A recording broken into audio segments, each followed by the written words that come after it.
guys, welcome back to my channel, Musings by Elaine. Today we'll be discussing The Secret History by Donna Tartt. So since this is going to be a video... Since this is going to be a discussion, we're going to have both a spoilery and non-spoilery section of the review, and I'll make sure to tell you before I say any spoilers. So first off, just a brief synopsis of this book. It starts out following a young man named Richard Papin as he goes to a small, very wealthy Vermont college. And once there, he enters a world of privilege and great intellect. He soon becomes close to an exclusive group of individuals, 5 students and their charismatic classics professor. Everything seems to represent the idyllic life of knowledge and companionship that Richard has always wanted, but unbeknownst to him, these individuals have committed a secret crime in his presence. Eventually, he becomes enmeshed in their secrets and their world, and he soon helps them commit another murder. So let's start off with the things that I liked about this novel. I really liked the beginning. It had a very strong introduction. It immediately sets the tone with the murder of one individual, Bunny. The whole book is written through retrospectively in confession form through the eyes of the main character, Richard Papin. This is a technique that I thought added to the story because it gave all of the events a nostalgic feel to them, even as they were happening right in front of you. I think that endears you to the characters and to the situation at hand. Reading this immediately reminded me of the beginning of A Separate Piece by Knowles, mostly because the lush descriptions of the school and the nostalgic confessional narrative form of the novel. So throughout the entire book, we are entirely trapped within Richard's head, and we see the events as he sees them. So this is why the beginning half of the book is so interesting, because there's a mystery that needs to be solved. Why are the other students acting so mysteriously? Why do they have these weird bumps and bruises? Throughout the first half, I was intrigued and fascinated by the 5 students. Henry, who is cool and rational and enormously wealthy. Francis, a hypochondriac and also wealthy. He seems to own a lake house that they all go to during the autumn months. The twins, Camilla and Charles, they have an interesting relationship with each other. They seem very close, and Richard both idolizes them and admires them more than he seems to with the other students. And then finally, Bunny, or his full name, Edmund. Bunny is very interesting because he is the student that is murdered in the very first sentence of the novel. So there are a lot of heavy references to ancient Greek college throughout the book because all of these students are under the tutelage of one professor, Julian. Julian is, in Richard's eyes, an amazing teacher. Richard is pulled in by the world that Julian creates every time he steps into his classroom. I, on the other hand, was not as impressed by Julian. I didn't really like the very elitist way he ran his classes. He only let these 5 and then Richard 6 students into his classes, and he basically took up most of their schedule. And you could definitely tell by the way he acted and the way he looked. He was very much immersed in superficiality of appearances and wealth. As I went deeper through the book, I also became less impressed with the other students as well, as their less desirable traits came to play.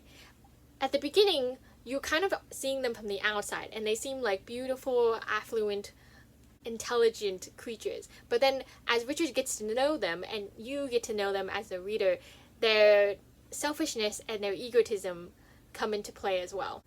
I thought the first half of the book went by really quickly, but near the end of the book, after they committed the murder of Bunny, it began to drag a little bit. Donna Tartt puts so much detail, and she builds up all of her scenes and dialogues very precisely, but this adds length to the book and density, which can be kind of hard to get through when you're kind of just waiting for the other shoe to drop off. At many points I found the novel reminded me of the classic Crime and Punishment, just because of the way that the relationships slowly unraveled and the mental health of the characters suffered as well. Overall, I gave this a 4 out of 5 stars. The academic in me loved the knowledge that was present through every page. You could definitely tell that the author poured her own love of classics into every word. But in the end, the book wasn't very satisfying to me. When I turned to the last page, I was kind of like, oh, is that it? Alright, so now we're going to go to the spoilers. Stop watching if you haven't read the book. So here are just a few of my random thoughts throughout the book in no particular order. I really like the characters and the fullness of their personalities. Donna Tartt made them seem like separate entities, like actual people that she was just writing observations about. Well, they all had flaws and positive traits to them, and I appreciated their complexity to every character. Except you, Bunny. There was a reason you were killed. Let me give you an example of this. One of my favorite characters was Henry Winter. So Henry is very cool, very collected. Tartt really nails what it's like to enter someone's presence and be totally overwhelmed by how much they are in control of the situation. Henry manipulates the other characters throughout the second half of the book, and maybe even through the first half of the book. He makes sure to orchestrate the events leading up to Bunny's murder, and he makes sure that they get away with it. What's very interesting is that just this description of him, he seems like a cold and unfeeling man, and many of the other characters, when they first meet Henry, see him as such, but there are moments throughout the book that Donna Tartt also showcases a little bit of humanity in Henry.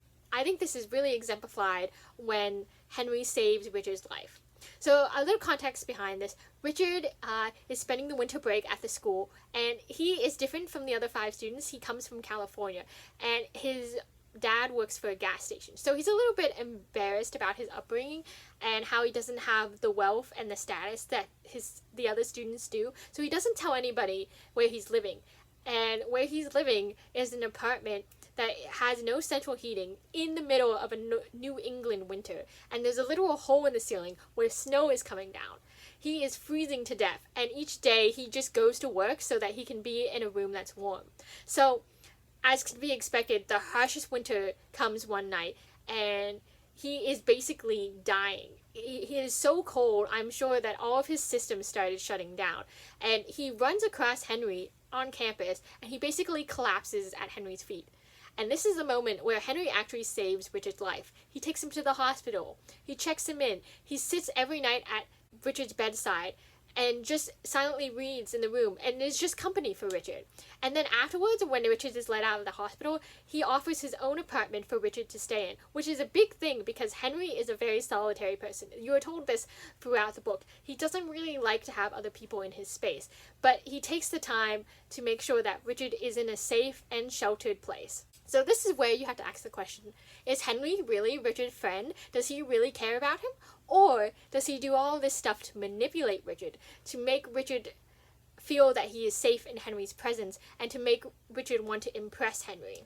Because later on, when Richard finds out about the first murder, I think that the fact that Henry saved his life is a big indicator as to why he doesn't go to the police and instead joins with them in plotting the murder of Bunny. A short list of things that I didn't like about the novel. I really didn't like that there was a lack of female characters, which is very interesting because the author herself is a woman, but the only 2 female characters that got any significant amount of screen time was Judy and Camilla.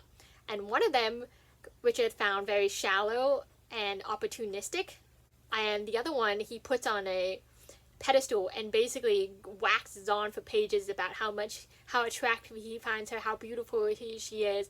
We are basically hit over the head about how much Richard has a crush on Camilla.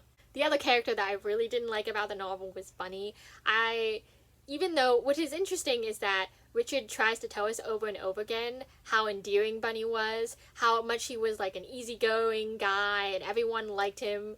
And he goes on about how even when Bunny would hurt him, he would just turn around and forgive him.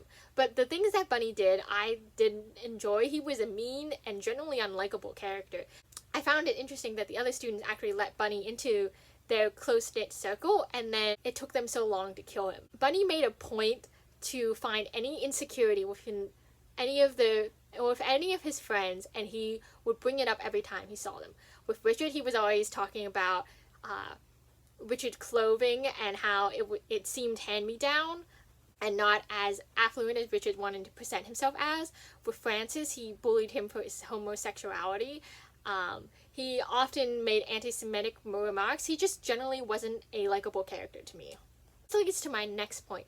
Because this is set in a small Vermont college, I think that there's just a certain niche of characters in this book that were represented, and I felt like there was a lot of lack in diversity.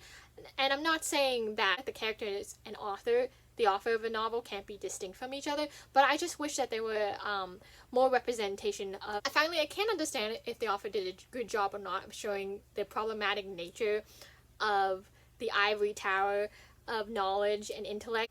Many times the characters seem to praise these old dead white men that wrote these classics above all other forms of knowledge in academia, especially the professor, Julian.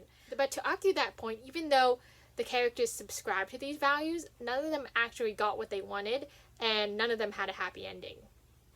Or what you could call a happy ending.